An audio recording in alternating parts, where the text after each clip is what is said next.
Olá pessoal, tudo bem? Eu estou aqui testando as utilidades e o alcance que o meu canal de YouTube vai ter, e para isso eu vou propor hoje uma pequena resenha sobre um livro que eu li.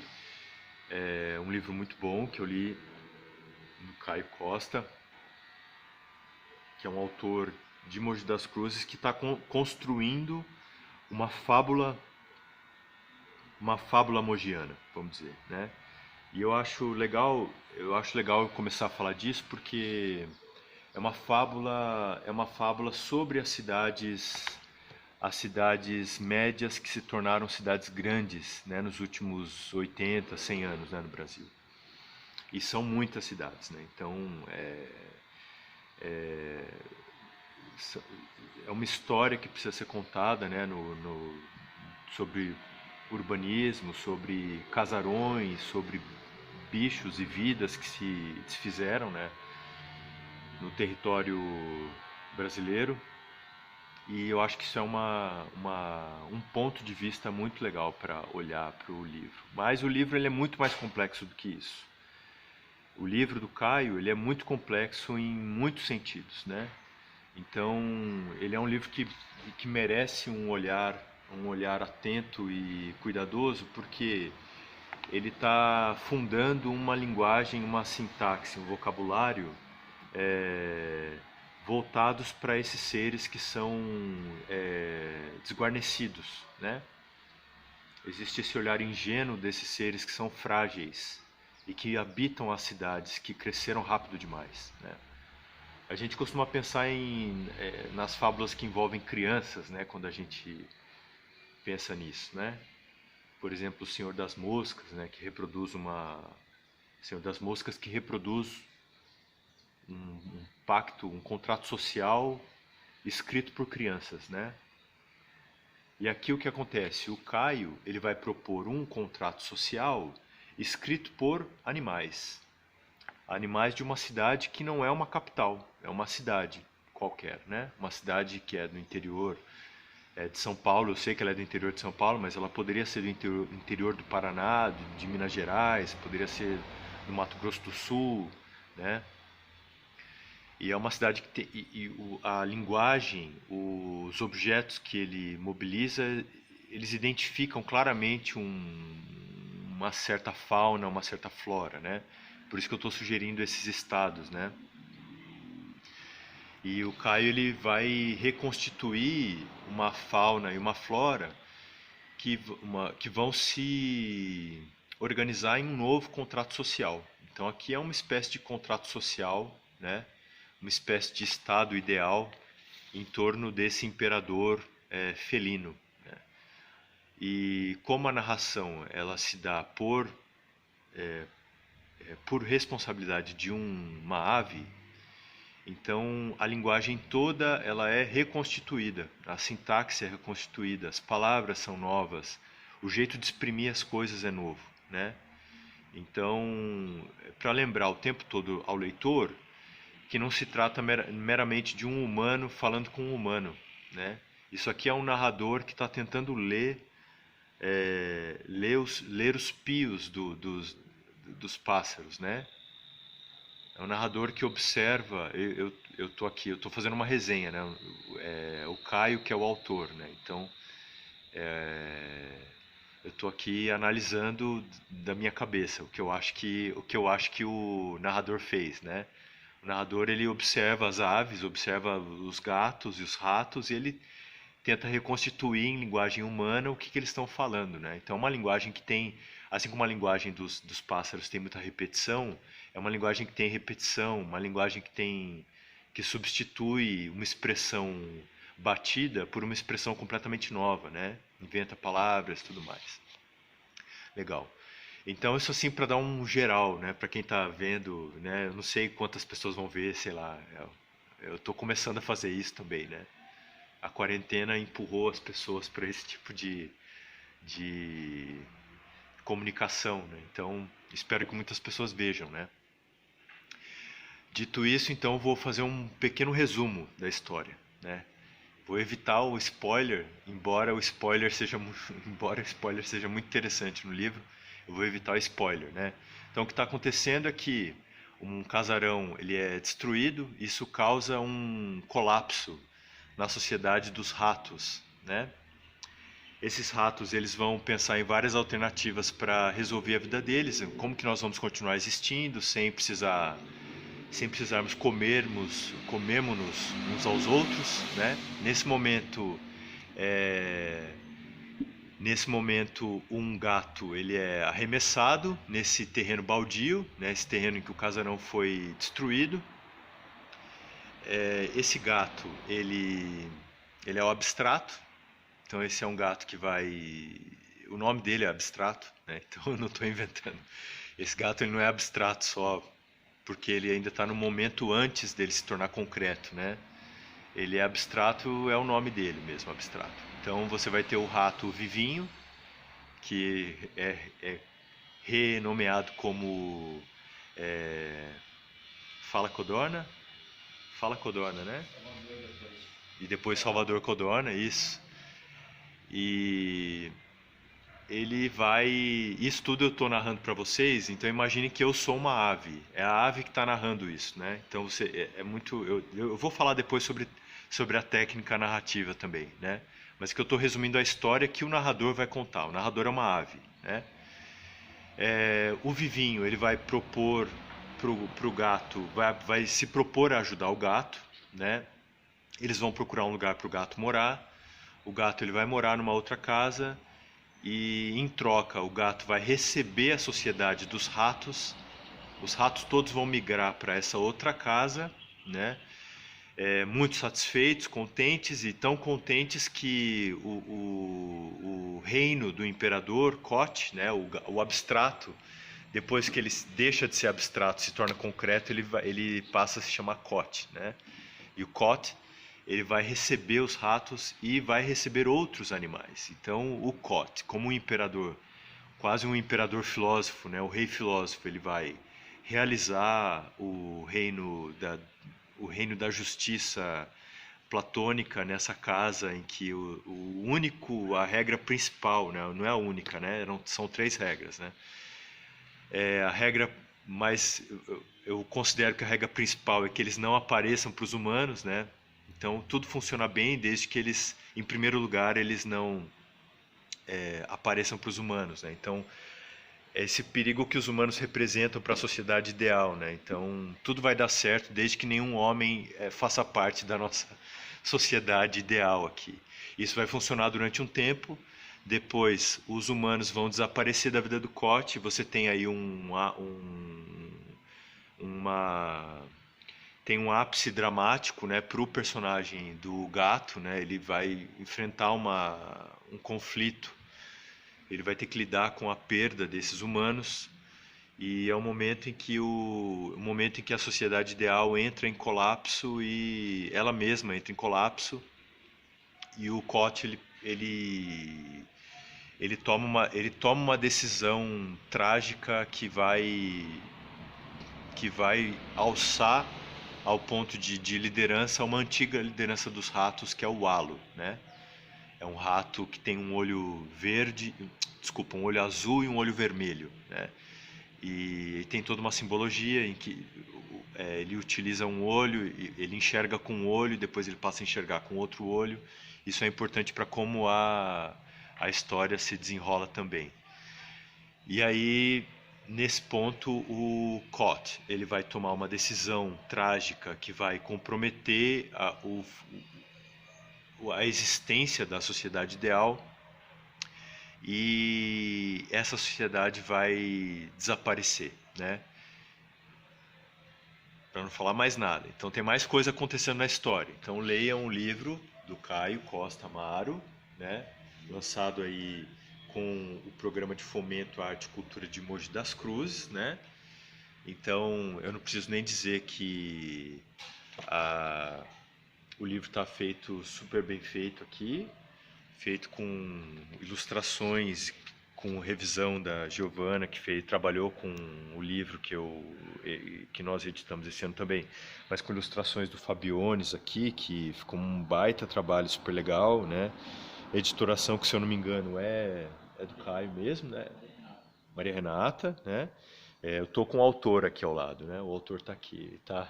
Ele tá tá julgando a resenha aqui, ao vivo. Então aqui tem um belíssimo trabalho de ilustração, e tem muita coisa acontecendo no livro. Então, isso do ponto de vista do enredo, né? Agora vamos falar sobre linguagem um pouco, né?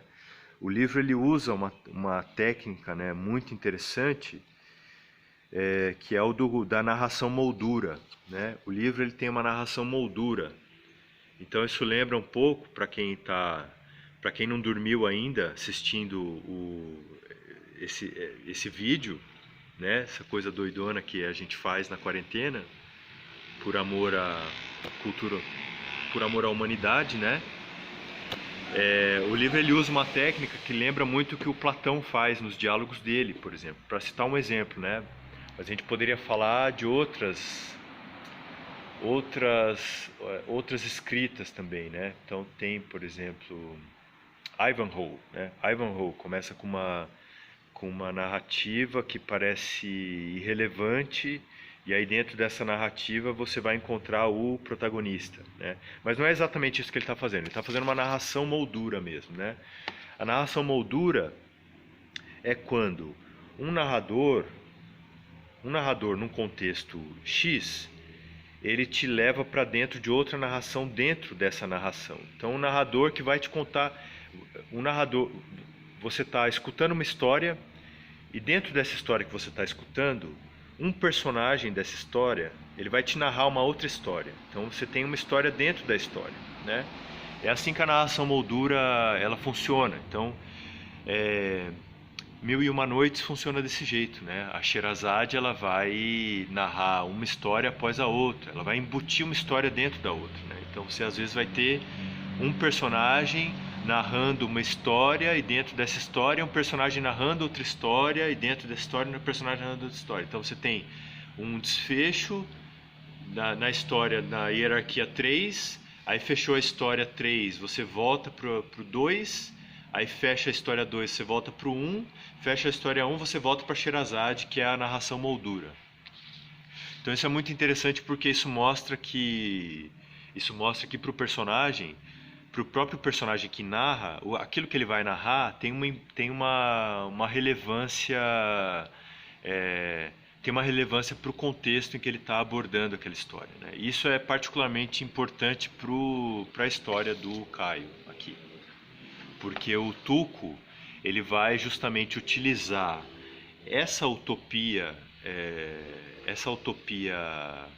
animal para dar uma orientação política aos seus próprios colegas pássaros, né? Então ele está lidando com uma crise, né, a crise dos galhos, e como que ele vai lidar com isso, ilustrado por essa parábola. Então, falando um pouco sobre técnica narrativa, que é muito legal, né? E para além disso você tem, como eu já mencionei, tem todo um trabalho de vocabulário, de sintaxe, que dá um sabor de originalidade para a linguagem, que tem a ver com essa tentativa de decifrar a natureza, né? De tentar aprender com a natureza, e no que a natureza tem de simples e de complicado ao mesmo tempo. E é por isso que eu na leitura que eu fiz, né, eu posso estar errado, né, eu ouvi muito os versos do Manuel de Barros, né, que é um grande poeta mato-grossense, né, nascido no Mato Grosso, mas que viveu no Mato Grosso do Sul.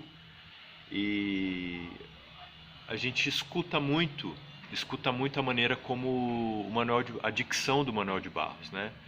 Então, substantivando verbo, tornando concreto que é abstrato e abstrato que é concreto, E isso tudo faz parte de tentar exprimir alguma coisa completamente nova, e que faz parte da experiência de vida dos animais e que às vezes a gente não é capaz de escutar. E é por isso que de escutar e de entender, né? E é por isso que eu acho que esse livro ele tem tudo para se confirmar aí, é, com a leitura cuidadosa, tem tudo para se confirmar como uma fábula dessas cidades, das cidades médias brasileiras, nas cidades médias que se tornaram cidades grandes, né, nos últimos 100 anos. Então acho que é um livro que tem tudo para se confirmar nesse lugar, né?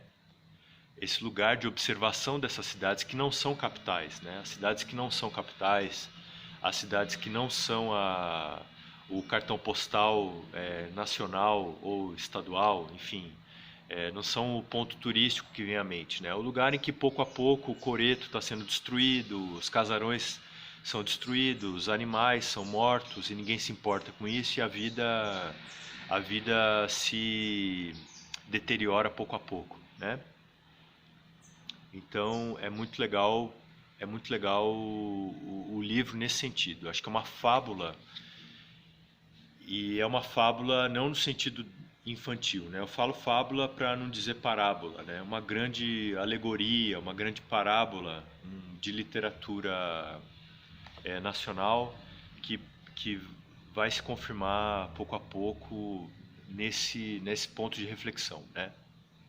Os personagens são muito interessantes porque eles são sociólogos e observadores, né?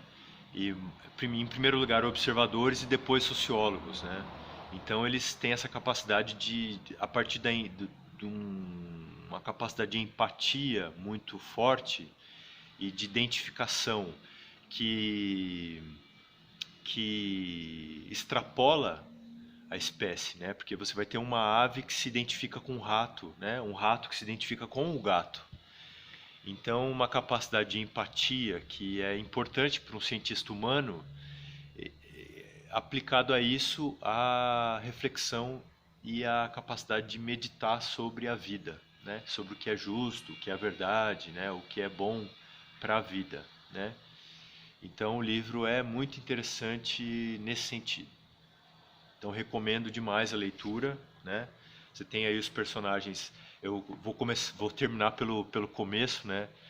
O livro na narração moldura, ele tem. É a primeira vez que estou fazendo isso, então paciência para o pessoal. O livro ele começa com essa narrativa moldura que tem quatro personagens, quatro ou cinco personagens aves, né? Você tem o velho tuco, tem o tupete, o minhoqueiro e a nia, né?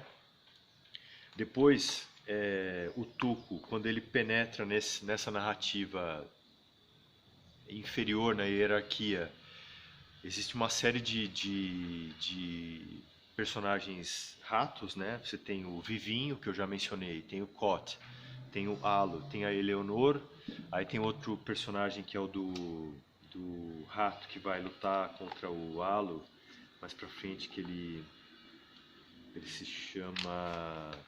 Depois eu gravo uma segunda resenha e falo o nome dele, mas ele vai aparecer no momento em que eles vão pensar no jogo da seleção e é uma espécie de comentário sobre o mecanismo de adaptação feito à mão, né? Ao invés de eu esperar dezenas de anos para que os seres se adaptem, eu vou fazer uma luta entre os animais e aquele que for mais forte sobrevive, né? Então lembra um pouco essas séries de Netflix aí que a gente vê, o Poço, 3%, né? Que tem a ver com isso, né? A sobrevivência do mais forte, Jogos Vorazes, né? Então, muito interessante. Tem muito mais coisa para falar sobre o livro, né? Eu aqui de cabeça não pensei em nenhuma frase, mas o livro ele é cheio de frases muito interessantes de meditação sobre a vida humana, né? Eu vou achar aqui uma frase. Me dá um minuto, eu vou achar.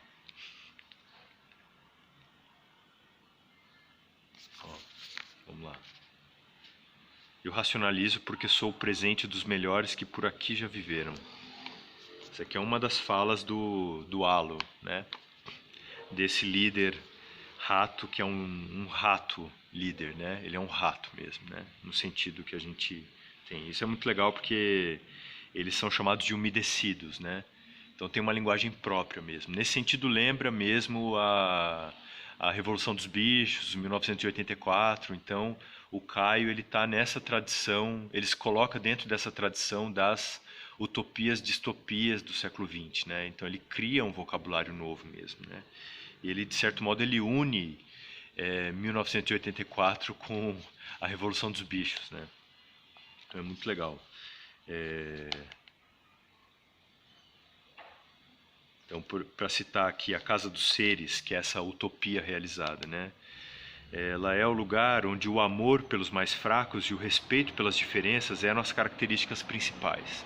Eu estou citando literalmente o livro, né? Então você tem aqui o tempo todo o Tuco, que é o narrador, ele o tempo todo apresentando uma reflexão que é extremamente filosófica, sociológica, né? Que tem a ver com uma coisa que a gente não acessa no dia a dia, né? Você tem que observar demais os pássaros para entender a maneira como eles veem o mundo, né?